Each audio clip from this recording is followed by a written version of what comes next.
How are you, my people? This is Gidi Akali here. Welcome back to my channel. Yes, these two vehicles you see here, the one on the right and the one on the left, have escaped the teeth of the vampire called Logbook Loans. You heard me right. It has escaped the trap of the Logbook Loans. I now fully own them. I had a co-owner called, I don't want to mention the brand because I may be promoting the brand on this channel, but it was a microfinance institution that gave me the loan, and I paid that loan through the nose. And I can tell you that if you want to go for a logbook loan, please don't.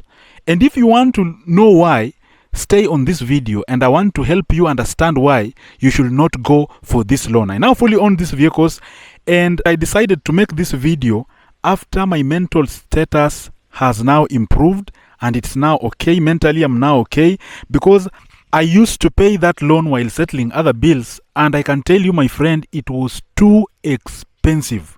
Because when I took these loans, I did not have a lot of family responsibilities. But you know, as a man, when you marry, family responsibilities continue increasing, and that is when you realize that, oh, a lot of money is needed to settle even the simplest bills. And when you are settling bills and you are paying the loan, it becomes expensive. And that's when you start learning a lot about money, about loans, about finances generally.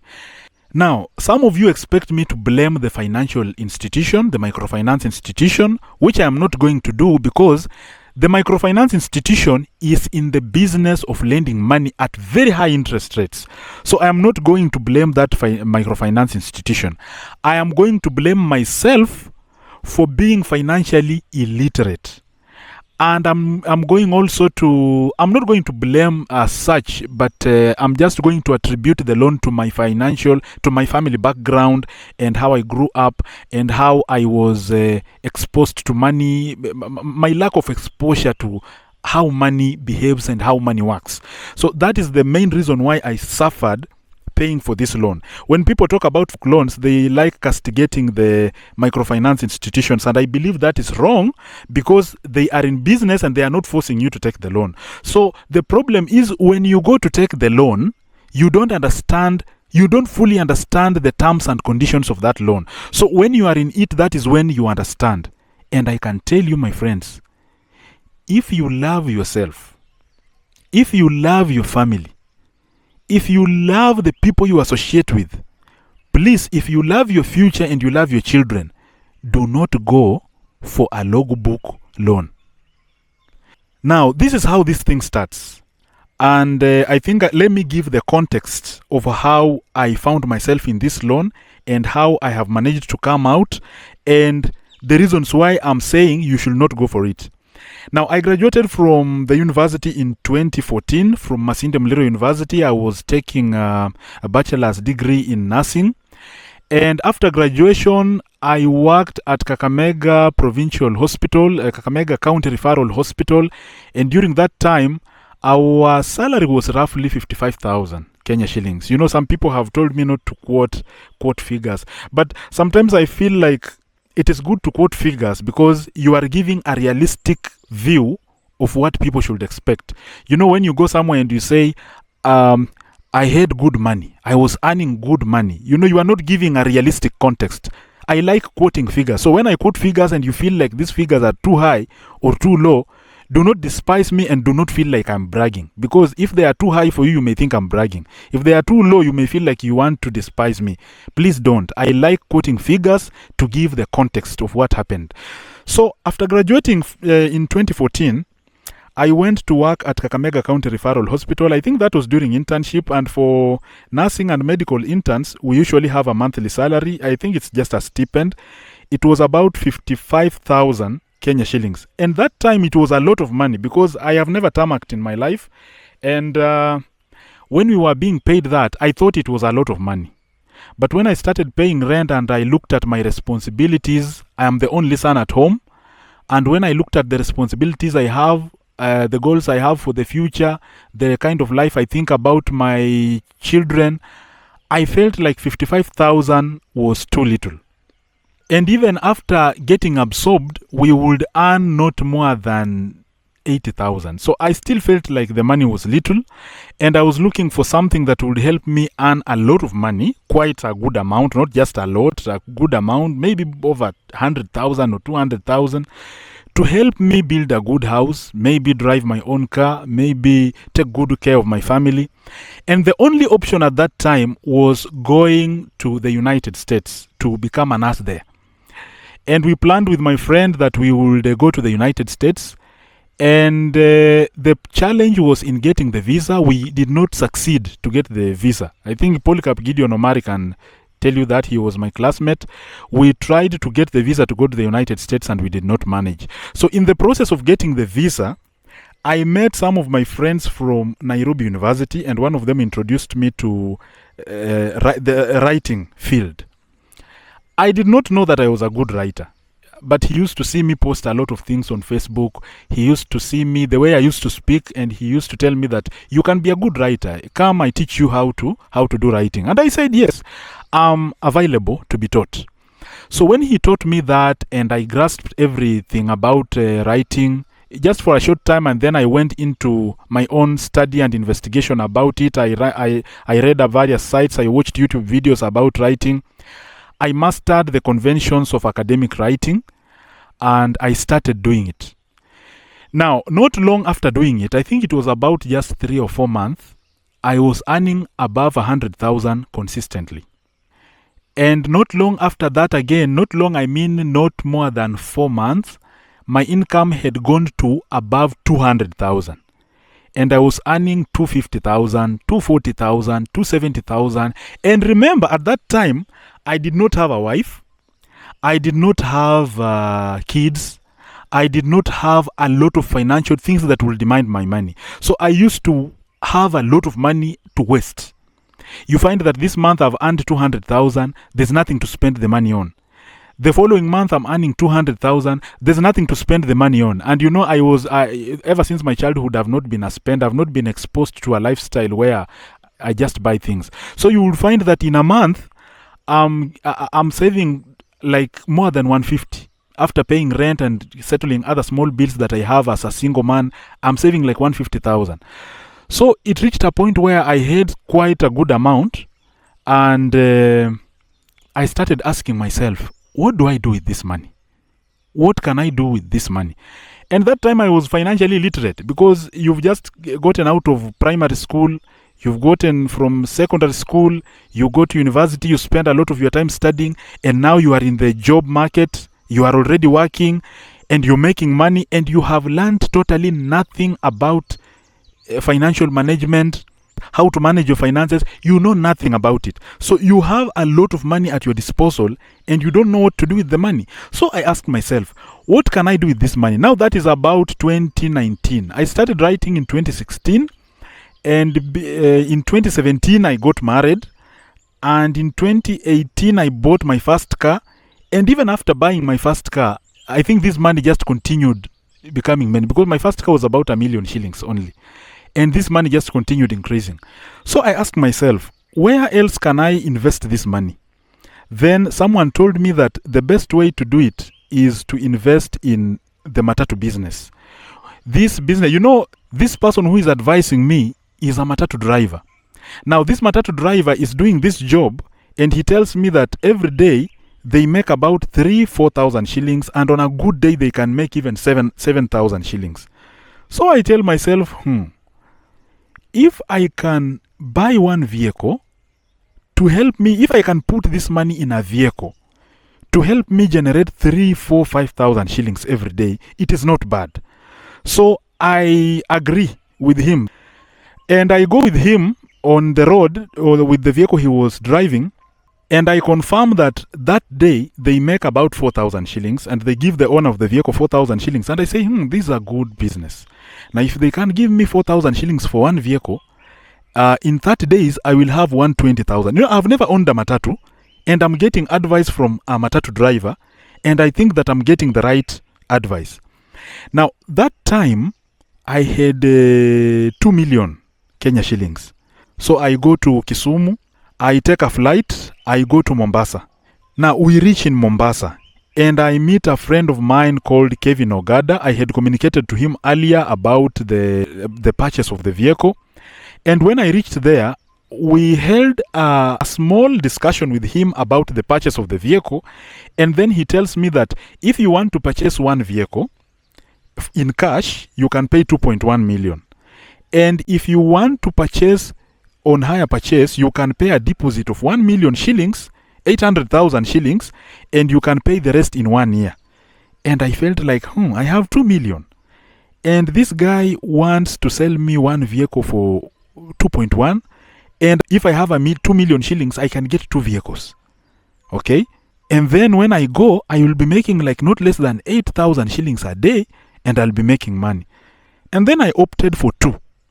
So I said, give me 2 vehicles. I want 2 new vehicles, and I'm going to pay 1 million for each.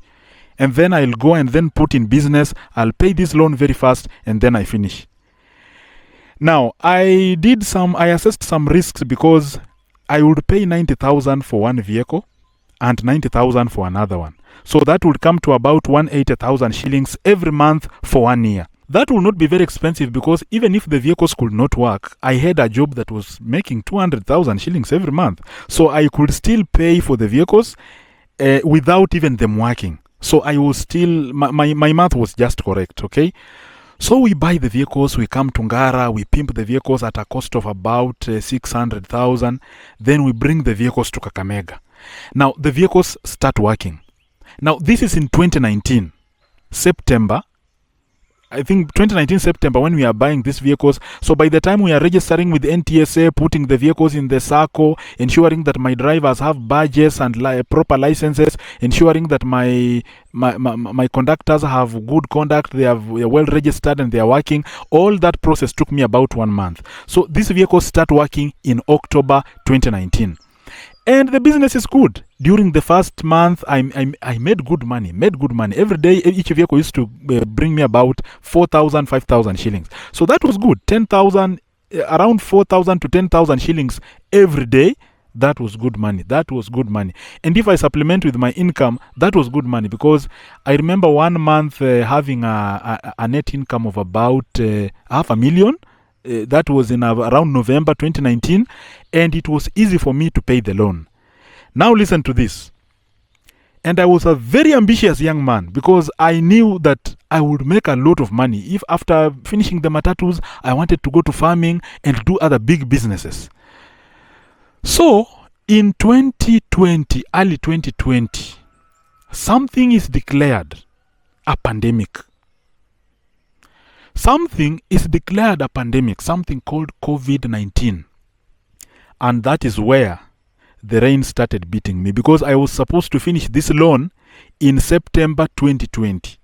I have taken the vehicles in September 2019. Okay? Now, in January 2020, there is something called a pandemic. And in about late February there, they declare that it's a pandemic all over the world.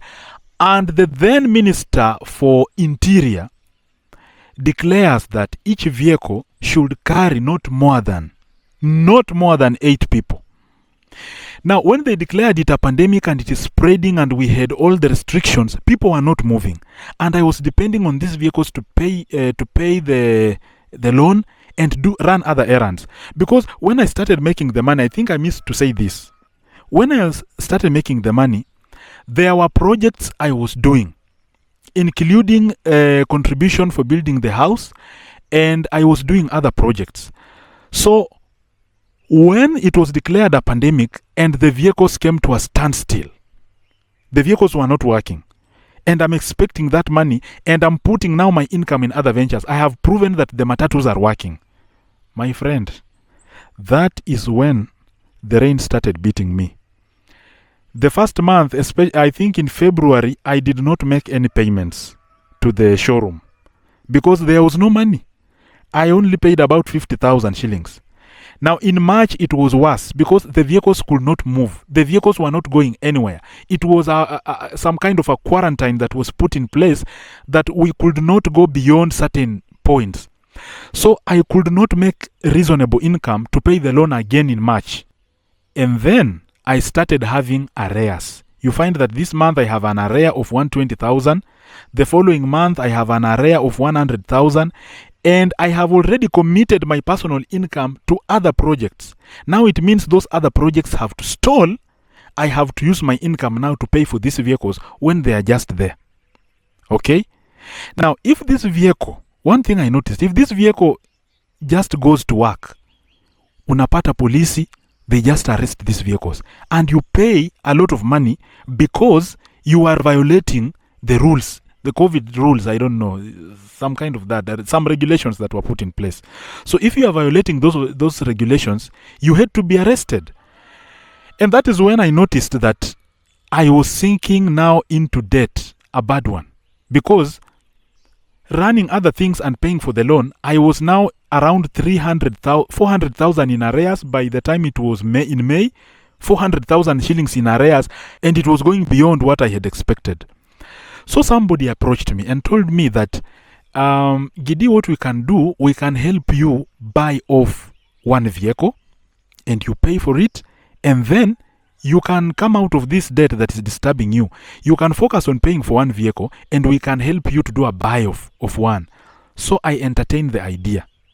And then just before this guy comes and tells me that the showroom sends auctioneers. During COVID-19, showroom sends auctioneers that this guy has not paid money. It's now running into 600,000. The guy is not paying the money. He's paying very little money, 50,000, 100,000, and we expect more money. So what do? So these guys come from the showroom and they auction one of my vehicles. This vehicle that you see here, it was auctioned back to Mombasa. And I feel bad because that day, the vehicle was full tank. And when the auctioneers came, they went with my vehicle. Now, when they reached in Mombasa, ilifika huko kama haina mafuta. And then they put it in the showroom. I do not blame them because I could not pay for the loan. Now I said I have remained with one vehicle. Now what I do, I remained with this white one. This white vehicle that you see here. Now I said what I do, let me pay for this one first in 2 months. After that, I will go to bring back my other vehicle. Now, I worked very hard because during COVID-19, there was a lot of work, a lot of our writing tasks, and they were paying so well. So that is when I knew that if I stretch myself to the limits, I could make a lot of money. So in 1 month alone, I made about 300,000 Kenya shillings. And that was enough for me to pay for one vehicle very easily. So within 2-3 months, I think I had paid off one vehicle, this white one. I had paid it off. So after paying this vehicle off within a short time, I then rang the showroom. I told them that I am coming for my second vehicle. But I was not going for the vehicle because I had money. I was fearing that if that vehicle goes to up to 3 months, over more than 3 months in the showroom, they could sell it to somebody else. Because they were telling me that if you cannot pay for this vehicle, we can sell it to somebody else. And I have paid more than, I had paid more than 1.4 million. I was just remaining with about 700,000. So I go to a certain microfinance institution. Somebody had introduced me to a microfinance institution, which had to help me purchase that vehicle, and I had to pay back to the microfinance institution. So they told me we can do that for you. And they bought that vehicle from the showroom, and the logbook had my names, bared my names and the names of the microfinance institution. This other white vehicle, I have the logbook already.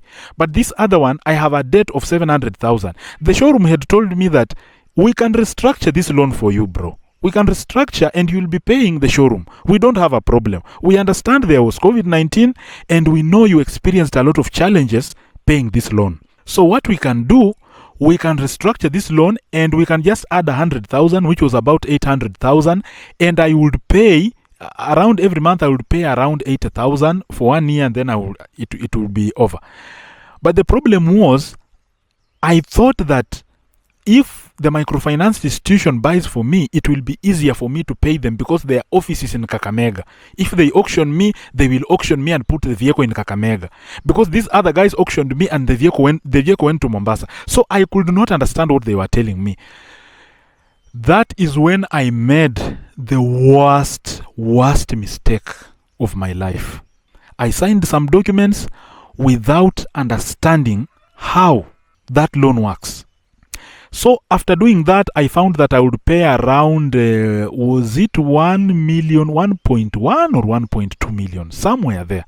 But I was given a loan of 700,000, so I would pay around 1 point something million, which was okay. So every month I would pay around, was it 97,000 for about 14 months, roughly something there. So I'll pay around 97,000. Okay. Then I said, this is good. I make good money, so this is not very difficult for me. And when I started paying for this loan the first month, second month. Then I thought that, I have the logbook. I can open a business. Another mistake. Okay. I can open a business which can help me pay this loan. Then I can use my income to continue building a house that stalled when I was paying, that I started building. Okay. Now, this is what happened. I went and gave them the logbook of this white vehicle and told them, you can lend me 600,000. I want to open a boutique. Because somebody told me that boutiques make money. And you know, when somebody tells you that something makes money, they don't tell you the dynamics of how that thing makes money. They don't tell you how they get the customers. They don't tell you the challenges they face. It's like me with in the writing industry. I can tell you writing makes money, and it actually makes good money. I cannot lie to you. We survive on that, and we make good money. Actually, I don't survive. I live on that, and I can survive anywhere on the planet. The writing industry makes good money. But when it comes to the dynamics of getting customers, how to get work, how to deliver the work, how to communicate to the customers, how to moderate everything to make sure that you make that money. Now, that process, that is where the work is.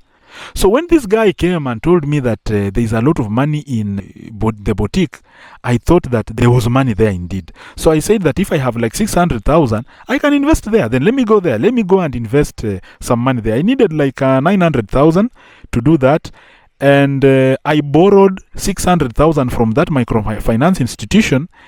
And I went and borrowed an extra 300,000 from National Bank, which came and assessed my capability, my financial statements. You know, they could just look at my financial statements. They were very good at that time, and they lent me 300,000. Now I had 900,000.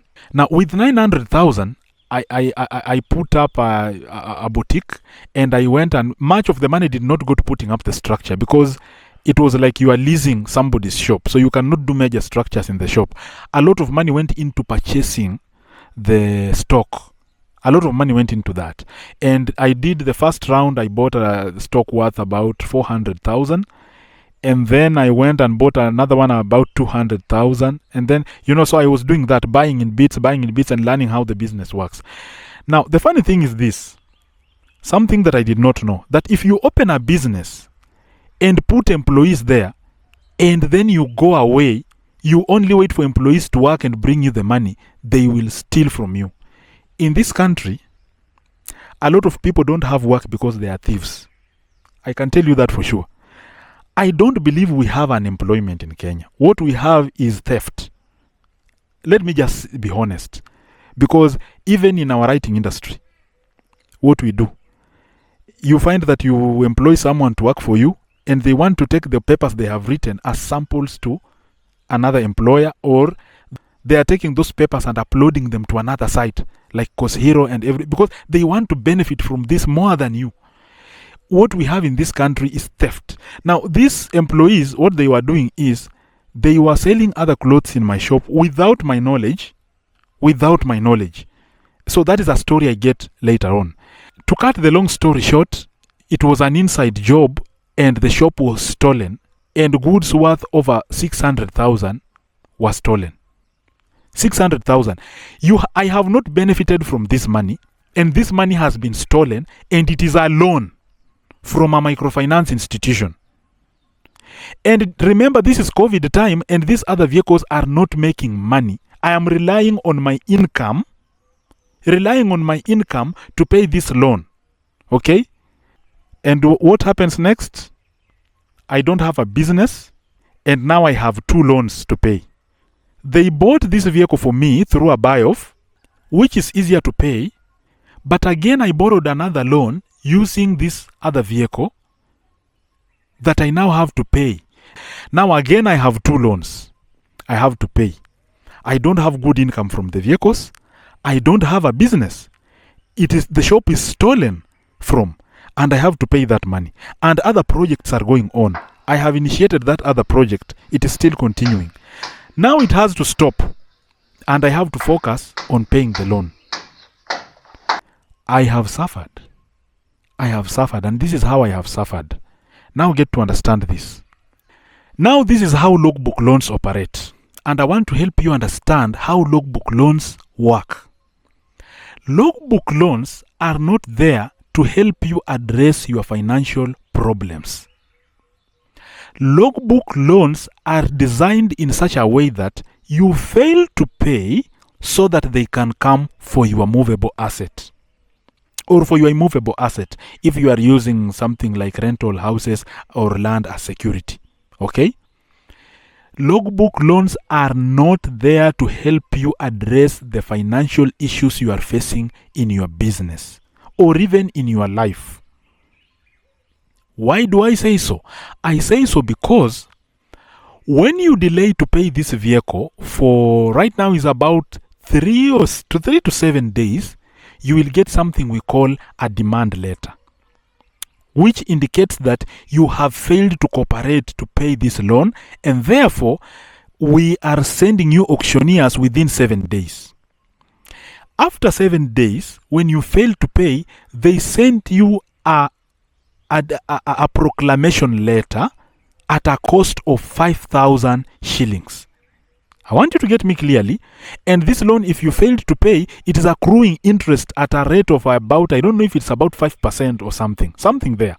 So they send you a proclamation at a cost of 5,000. Now this 5,000 adding to the interest, adding to the loan. Suppose you experience another challenge within 7 days, and that is 21 days, they will auction your vehicle. Now, when my shop was stolen from and I could not pay the money, this vehicle here.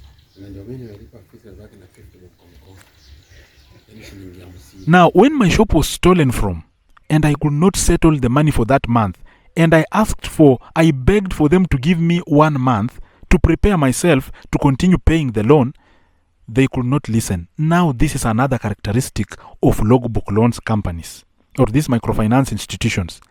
When you face a financial problem, they don't listen to you. They will come and auction your vehicle. As I was pleading, after around 19 to 20 days, they came and auctioned my vehicle. Now, this is one of my vehicles in the yard. This vehicle is in the yard here. Now, in the yard here, this vehicle was auctioned because I delayed to pay money for within 21 days.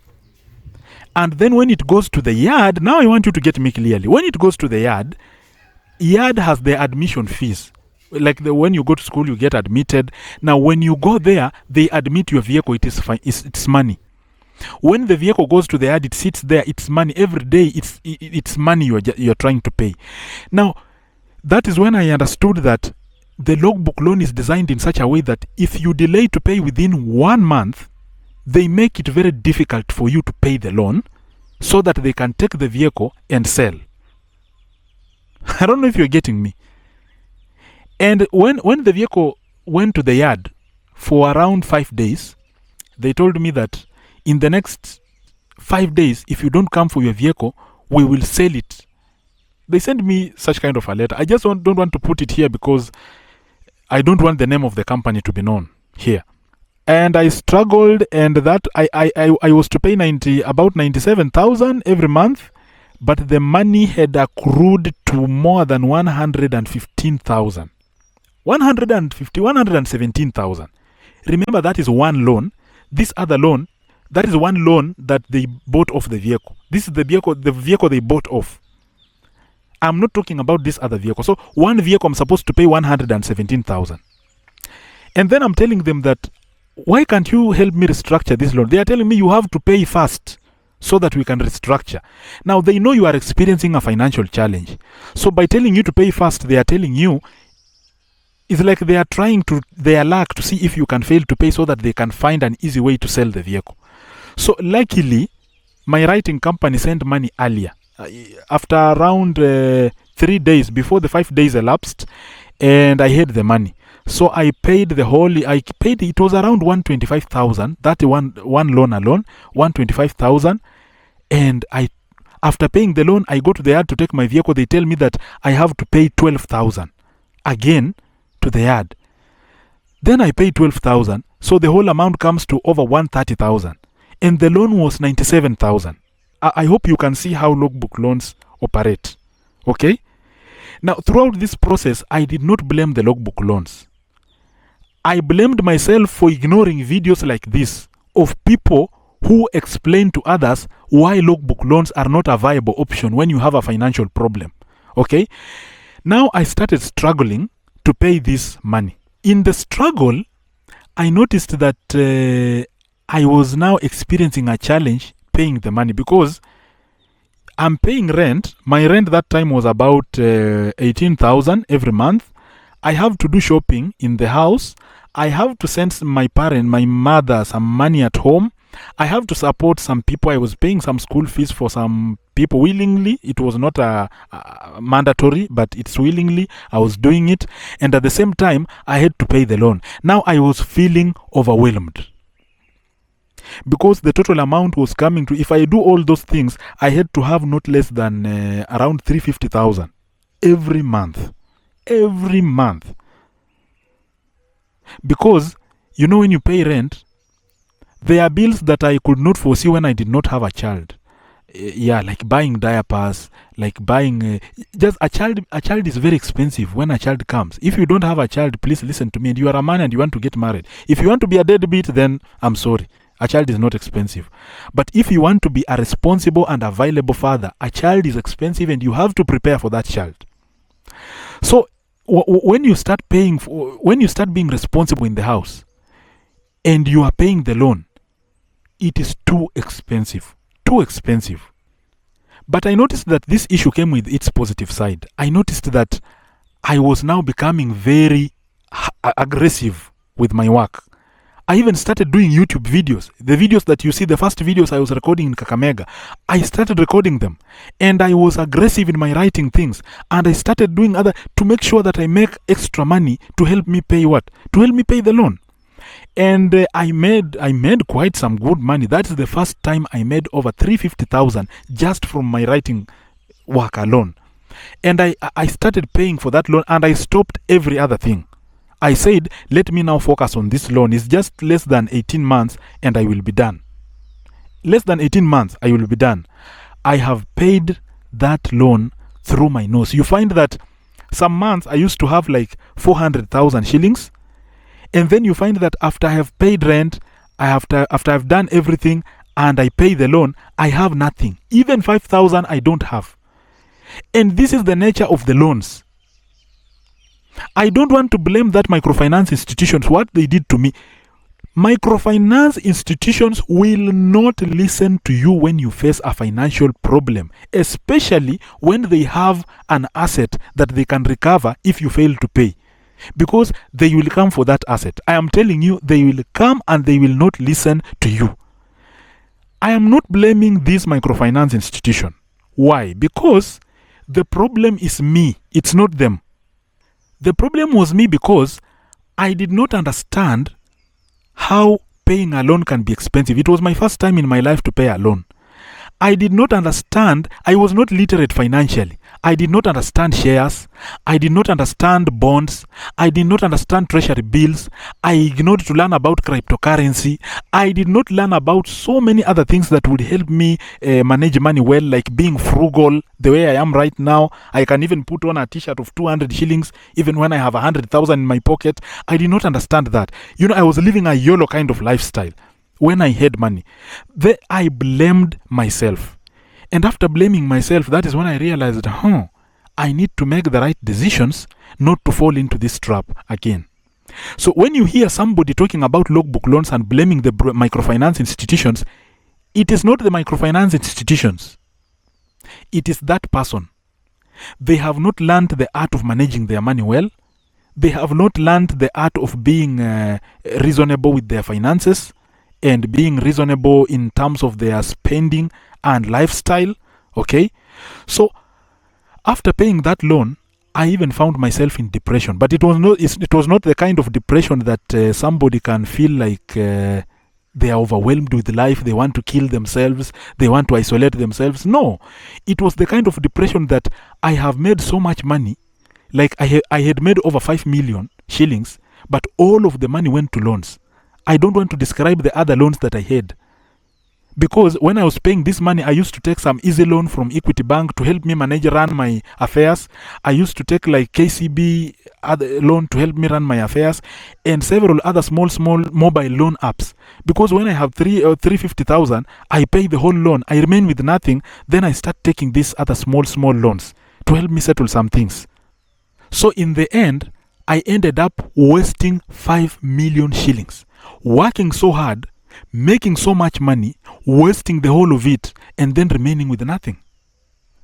So at the end of it all, I'm asking myself, what have I been doing for the last 2 years? Paying loans. Paying loans. And what I can advise you, I don't want to purport to sound like I'm a financial advisor. I'm not a financial advisor. I'm just a man who is also making mistakes. Like, you can make mistakes also. But what I can advise you is that I don't think there is a good logbook loan. I don't think there is. The aim of the logbook loan is to take your money. If you experience a challenge to pay your money, to pay the loan, don't go for that loan. I have faced a lot of problems. I have had to live like a pauper. I have been blamed. You know, I even reached a point, somebody was telling me, a friend of mine was telling me, anajifanyanga kona do lakini hana do. They don't understand that when I get, even if I get 500,000, I have to pay the loan and remain with nothing. Okay? Because you have to pay the loan, then settle some of these other things, then it was disaster. It was disastrous. And after paying this money, and then sitting down, and then reflecting on my life back, all I can say is, I want to live a frugal lifestyle. I want to work so hard and make so much money. After that, I want to invest in things that matter. Things that can help me stay afloat in terms of inflation, and things that maybe can retain the value and even increase the value of the money, like maybe Bitcoin or something of the sort. Okay? But not getting money, rushing into real estate, buying matatus. You know, you're buying things and flying the way I used to fly to Mombasa even for lunch and come back because there was too much money at my disposal. I have suffered. And maybe I feel like this video is too long. Maybe if you want to know how I suffered too much, I can go into details. But my aim was not to make this video too long. My aim was to help you understand that it doesn't matter how much money you make.